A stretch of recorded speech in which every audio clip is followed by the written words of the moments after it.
नमस्कार स्वागत करछि आपनको आपन चैनल ओडिया स्टडी को आज वीडियो रे आमे ओटीईटी रो एमआईएल पेपर टी देखिबा। तो एटा आपन ओटीईटी रो पेपर 2 आ सेट होछि आपनकर सी सब्जेक्ट हैला एमआईएल ओडिया। ताले प्रथम प्रश्न टी देखिया। अस्तव्यस्त करि पकाइबा अर्थ प्रकाश करथवा रूढ़ी को चिन्ह। एटा हला आपनकर ठेकिए पानी पियाइबा। केउटी राधानाथଙ୍କ रचित खंड काव्य एटा हला आपनकर चिलिका। 33 नंबर टी केउटी करणीय शब्दर प्रकृति प्रत्यय एटा हला आपन ए क्रू युक्त अन्य। तापर 34 नंबर केउ शब्दटी तद्धित प्रत्यय ओ जगरे गठित होइथाय एटा होछि आपनकर सी आर्जव। तापर होछि मृतक शब्दर विपरीत बोधक शब्दटी कौन सेटा होछि आपनकर जातक हला। मृतकर विपरीत बोधक होछि जातक। तापर होछि 36 नंबर भाषा शिक्षा क्षेत्र रे केउ दक्षतार विकास घटाइबा अधिक जटिल सेटा हला लिखन। तापर 37 नंबर टा शिशुर केउ दक्षतार पूर्णतम विकास कराइबा प्रथम कर्तव्य हेबा उचित सेटा होछि ए श्रवण। 38 नंबर दुईटी विभाग रे दिया जाइता शब्द गुड़िक मध्य संपर्क स्थापन करिया को कुहा जाइता प्रश्न केउ प्रकार प्रश्न सेटा हला आपनकर बी मेलक प्रश्न। केउ परीक्षण पाठ्यक्रम सहित निबिड़ भावे संपृक्त सेटा आपनकर एटा हला उपलब्धि। आम हस खेल बही रे केउ शिक्षादान पद्धति अवलंबन करा जाइछि सेटा हला बी छवि प्रणाली। तापर 41 नंबर टी केउटी पद्य शिक्षादान उद्देश्य नुहे एटा आपनकर ए युक्ति शक्ति को शाणित कराइबा। तापर 42 नंबर तात्विक पठनर मूल लक्ष्य कौन सेटा होछि आपनकर बी बोध ज्ञान हासिल करिबा। तापर होछि 43 नंबर वाक्य शेष रे केउ चिन्हटी व्यवहृत हुए नाही सेटा हला आपनकर डी हाइफेन।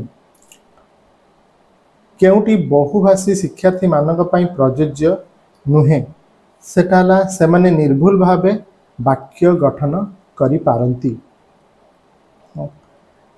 45 नंबर सृजनात्मक लिखन पई केउटी एक प्रस्तावित कार्य नुहे सेटा हला कोनोसी अनुच्छेद को देखि आउथरे लिखिबा। बर्तमान आपनकर जो अच्छी 50 नंबर 46 रे 50 पर्यंत आपनकर ए पैराग्राफ टी को भला भाबरे पढ़ी देथिबे। पढ़ी हाले आपनको इजी हबो ए क्वेश्चन रे आंसर को करिया पय। तेणु प्रथम होछि कोन भाषा संस्कृति और चलनी प्रति मनुष्यर ममत्व बोध को कौन जन्म निये मध्यरु कौन जन्म निये एटा हला आपनकर स्वाभिमान। जीवन कहा द्वारा परिपृष्ट हुए नहीं जातीयता द्वारा। संस्कृति सहित सभ्यता और भाषा सहित साहित्यर केतेबेले मृत्यु हुए सेटा होछि आपनकर ए जीवन दर्शन और चलन रे जदि उपादान न थाए।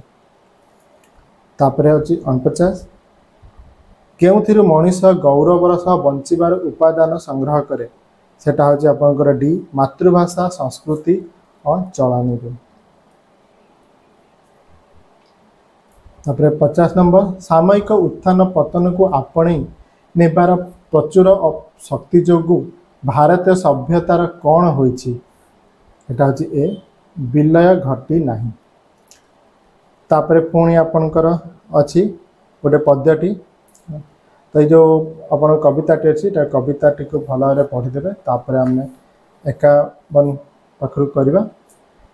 सकल जीर्ण हसी हसी छुई जीवाकू कवि काहा को आह्वान देइछंती एटा आपनकर उषा को। शिशुर हसरे कवि कौन देखिछंती सेटा हला आपनकर लीला पद्म। शिशुर अस्थिर पदपात कौन करे मरण को मारे। शिशुर रूप दर्शन रे कविंकर कौन दूर हुए सेटा हला आपनकर हाहाकार। किपरि कविंकर मरण भय दूर होई पारिबो 55 ସେଟା ହେଲା ଏ। शिशु को बक्षरे धारण कले 56 विश्राम यह केउ प्रकार पद तो मोर एक्यूरेट होची आपणकर एठी विशेष्य 57 केउटी जल शब्दर प्रतिशब्द नुहे सेटा होला आपणकर सलिल 58 लुहा जानी पानी देबा रूढ़ीर अर्थ कौन सेटा होला व्यवहार अनुसार व्यवहार करिबा गलानी तो गला कथारे संगात डेस रेखांकित पदटी केउ प्रकार अवय एटा होला आपणकर अलंकारिक नि उपसर्ग जोगरे गठित शब्द को चिन्ह एटा होला आपणकर बी निग्रह ताले एटा होला आपणकर ओटीटी रो ओडिया पेपर रो प्रत्येकटा प्रश्नर उत्तर मु जणाइदेली जदि वीडियोटी आपनको भल लागथाय ताले प्लीज वीडियो को लाइक करंतु सांगन सहित वीडियो को शेयर करंतु आ जदि आपण माने हम चैनल नुआ थान ताले सब्सक्राइब करे पे भूलंतु पुणी देखा आउ एक वीडियो रे बर्तन पई मते विदाय दियंतु भवतु सर्व मंगलम।